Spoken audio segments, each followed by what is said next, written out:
Painted painless learning. નમસ્કાર વિદ્યાર્થી મિત્રો, સ્વાગત કરું છું તમારું પેઇન્ટેડ લર્નિંગમાં. ડિયર સ્ટુડન્ટ્સ, તમારા બધાના સપોર્ટના કારણે આપણે 98,200 સબસ્ક્રાઈબર ક્રોસ કરી ચૂક્યા છીએ. માત્ર ઘટે છે હવે 1800 સબસ્ક્રાઈબર, એટલે આપણે 100K સુધી પહોંચી જશું. તો કે જે વિદ્યાર્થી મિત્રોએ હજુ સુધી ચેનલ સબસ્ક્રાઈબ ન કરી હોય એ દરેક વિદ્યાર્થીને વિનંતી કરું છું કે ચેનલ સબસ્ક્રાઈબ કરો અને વિડીયો લાઇક કરો. બીજું કે પૂરક પરીક્ષાના નિયમોમાં કેટલાક બદલાવ આવ્યા છે, સ્ટાન્ડર્ડ મેથ્સની વાત કરવાના છીએ. તો તમે બધાએ તમારા મિત્રો સાથે આને શેર કરી દો. તમારું સ્કૂલનું ગ્રુપ હોય યા ટ્યુશનનું હોય યા પછી બોર્ડમાં મળેલા નવા મિત્રો હોય, ગામના કે બાર ગામના સગાવાલા, બધાને શેર કરી દો જે ધોરણ 10માં ભણે છે. કારણ કે આ વિડીયોથી એમને ફાયદો થશે ને એમનો ફાયદો થવાથી પુણ્ય તમને મળશે, કારણ કે આંગળી ચિંધ્યાનું પુણ્ય મળે. આપણે આ વિડીયોમાં વાત કરવાના છીએ કે પૂરક પરીક્ષા 2024 માટે જે નવા નિયમો આવ્યા છે એ કયા છે, શું છે એ આપણે જોવાના છીએ. જે હું તમારી સમક્ષ બોર્ડનું સરસ મજાનું કટિંગ લાવ્યો છું.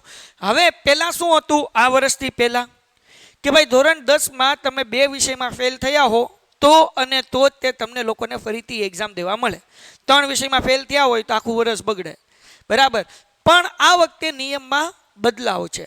ધોરણ 10ના વિદ્યાર્થી અગર 3 વિષયમાં ફેલ થાય છે, 1માં ફેલ થાય, 2માં થાય કે 3માં ફેલ થાય, તો જુલાઈમાં ફરીથી એક્ઝામ આપી શકે છે. જુલાઈની પરીક્ષા ક્યારે આવશે, કઈ ડેટે આવશે, એની પણ આપણે ચર્ચા કરશું. તો 3 વિષયમાં તો મતલબ એવો કે તમે ખાલી 3 વિષયમાં પાસ થયા અને 3 વિષયમાં ફેલ થયા તો ફરીથી જુલાઈમાં પરીક્ષા આપીને તમે 10મું કાઢી શકો છો, કે જેથી કરીને મોટાભાગના વિદ્યાર્થીનો શું થશે, ફાયદો થશે. તો અને બીજી વસ્તુ, કોમર્સમાં કેવું હતું, સામાન્ય પ્રવાહમાં કોમર્સ અને આર્ટ્સમાં એક વિષયમાં ફેલ થયા હોય ને તો જ પરીક્ષા જુલાઈમાં દઈ શકો. જો 2 વિષયમાં પણ ફેલ થયા હો તો આખું વર્ષ બગડે.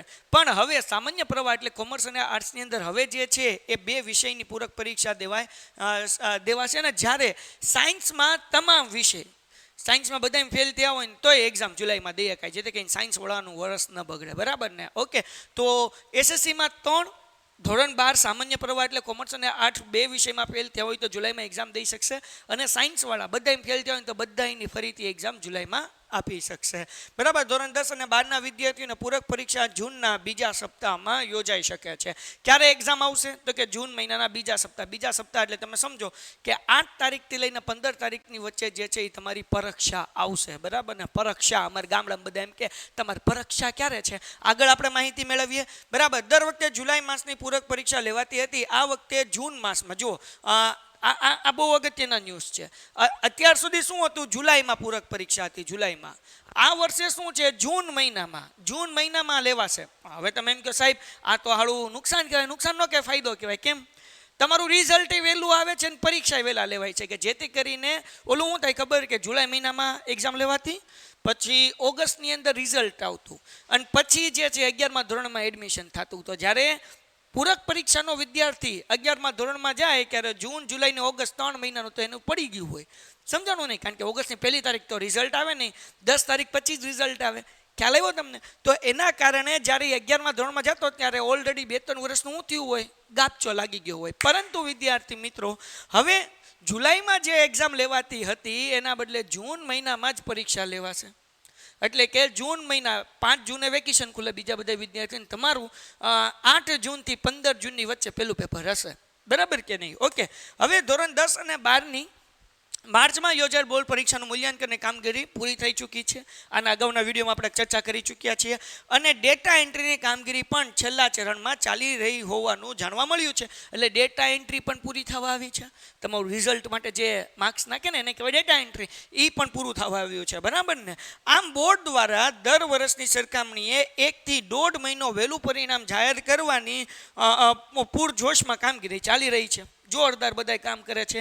અને આપણે આની પહેલાં વાત કરીએ એ પ્રમાણે કે ભાઈ એપ્રિલની 25 તારીખે 12 સાયન્સનું રિઝલ્ટ આવી જશે અને મે મહિનાના પહેલા વીકની અંદર જે છે 10મા અને 12માનું રિઝલ્ટ આવશે, સામાન્ય પ્રવાહનું, બરાબર. હવે પરિણામ વહેલું જાહેર કરવાની સાથે જુલાઈ માસની યોજાતી પૂરક પરીક્ષા પણ જૂનના બીજા સપ્તાહમાં યોજાવાનું આયોજન કરાયું હોવાનું સૂત્ર પાસેથી જાણવા મળ્યું છે. આ સૂત્ર પાસેથી જાણવા મળ્યું છે. ફાઇનલ ડેટા આપણને મળી જશે.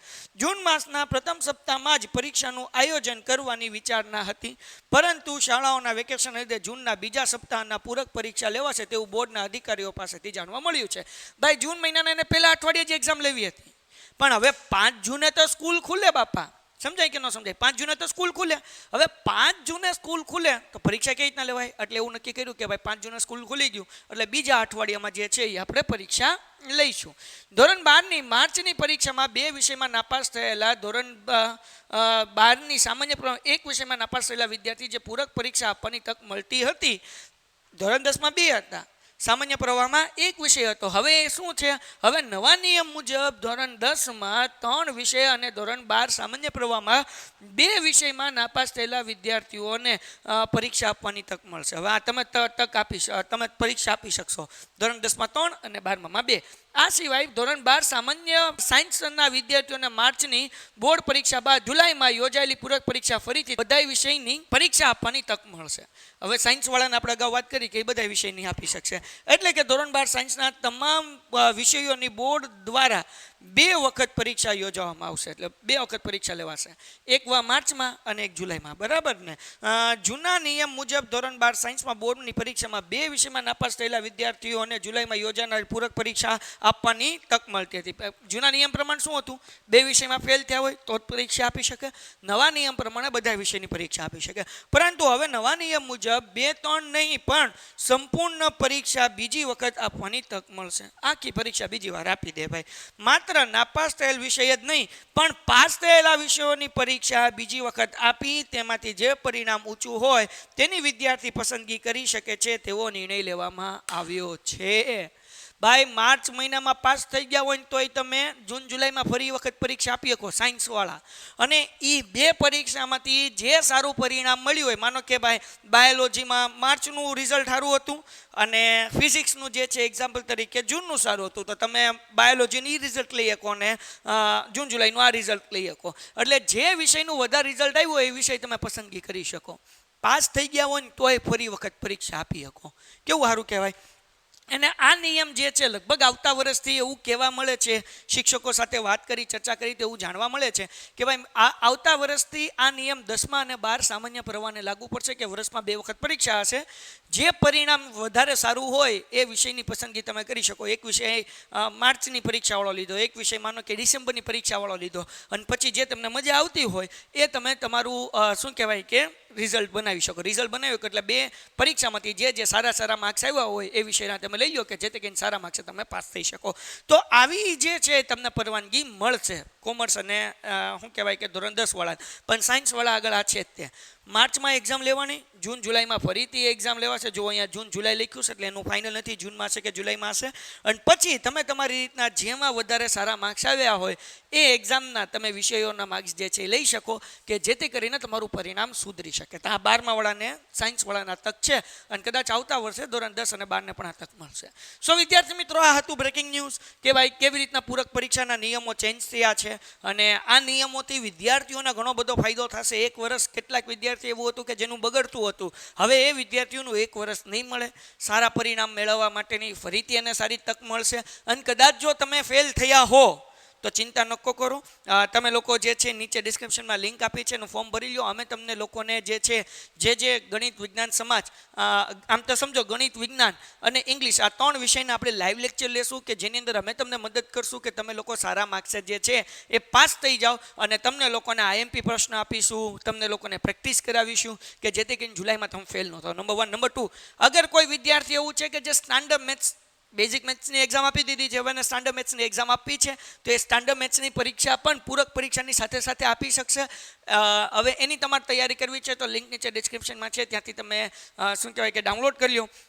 ડાઉનલોડ નહીં, તમે ફોર્મ ભરી લો અને ફોર્મ ભરી લો એટલે અમે તમને આઈએમપી વિડીયોઝની લિંક મોકલીશું.